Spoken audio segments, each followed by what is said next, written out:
Prefeito, vamos falar agora de um outro tema um pouco mais ameno, mas que eu sei que o senhor gosta muito. Cultura. O senhor é um grande incentivador, todos nós sabemos, né, da cultura. Ficou muito demonstrado quando o senhor à frente da prefeitura de Porto Alegre, né, todas as suas ações. Uma delas foi o estúdio, o estúdio público, né, que permitiu que vários músicos pudessem fazer os seus trabalhos sem despender, né, muito altos recursos, né? Como é que o senhor teve essa ideia fantástica? Qual é a sua ligação, assim, com a música, com a produção musical? É possível aplicar em outras áreas? Na verdade, eu sempre tive uma relação muito forte com a periferia de Porto Alegre, desde que cheguei em Porto Alegre. Mantenho essa relação muito dinâmica e, como prefeito, obviamente, aprofundei bastante a minha relação com a periferia. Por quê? Porque é lá que as políticas públicas devem ser, acima de tudo, contempladas. Nós temos que ouvir, especialmente, quem mais precisa das políticas públicas. Porque eu entendo que a gente tem que tratar, do ponto de vista legal, todo mundo da mesma forma, todo mundo é igual perante a lei, mas do ponto de vista social, nós temos que tratar os desiguais de forma desigual. Então, a atenção que eu sempre dei à população da periferia sempre foi muito maior como prefeito do que dei para o pessoal do Moinhos de Vento e assim por diante. Óbvio, é uma questão humana, justa e necessária. E nessa relação com a periferia, eu me aproximei muito, porque gosto da cultura, acho que ela é fundamental para transformar a vida das pessoas. Eu sempre me aproximei muito dos grupos hip hop, de dança, de street dance, as várias formas de manifestações culturais que a nossa periferia tem, que são muito fortes, inclusive o próprio Carnaval de Porto Alegre, que é a maior manifestação cultural que a gente sempre teve, que foi muito forte.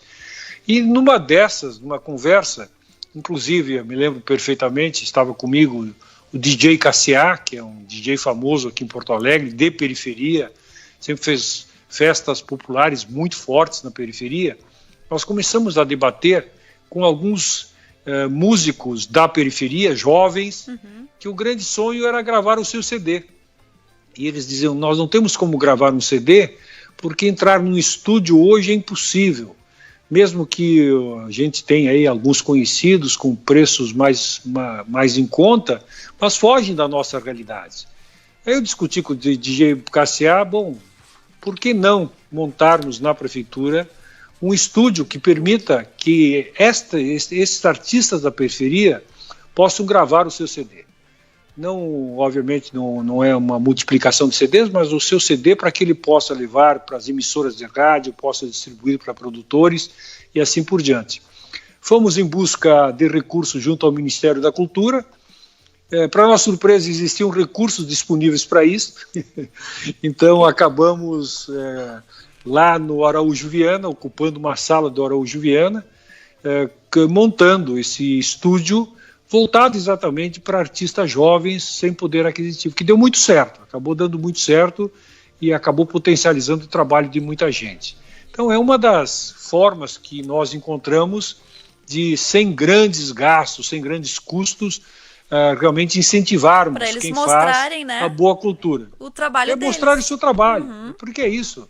Nós temos, certamente, em Bagé, Santa Maria, tantas no interior do estado, em tantos lugares, nós temos artistas populares extremamente valorosos, mas que não conseguem um lugar ao sol, como se diz popularmente, exatamente porque não conseguem mostrar o seu trabalho. Não tem recurso, porque né? gravar um CD custa dinheiro, e não é todo mundo que consegue bancar isso. Eu acho que eu vou dar essa sugestão aqui para o nosso prefeito. O que o senhor acha? Acho excelente, uma bela sugestão. É plágio? Será que é plágio?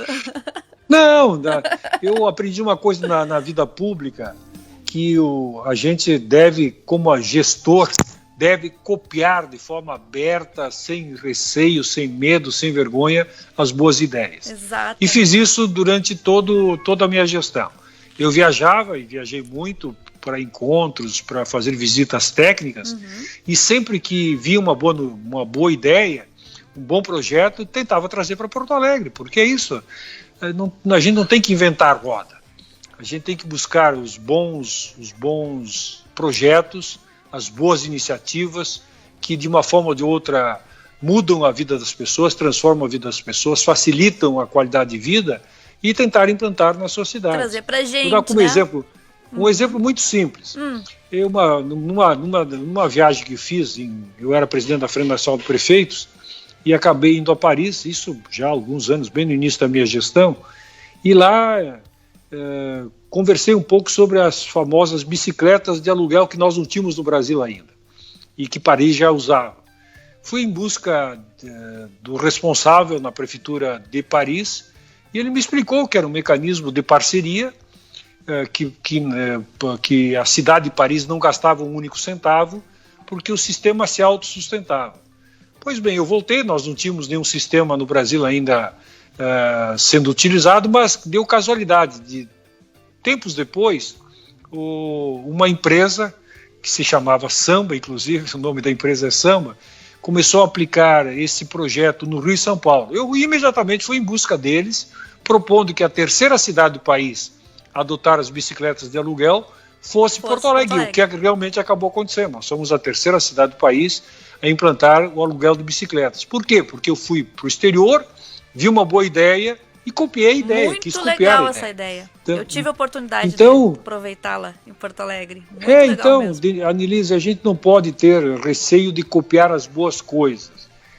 Na vida pública, copiar não é pecado, não é palavrão, não é antiético.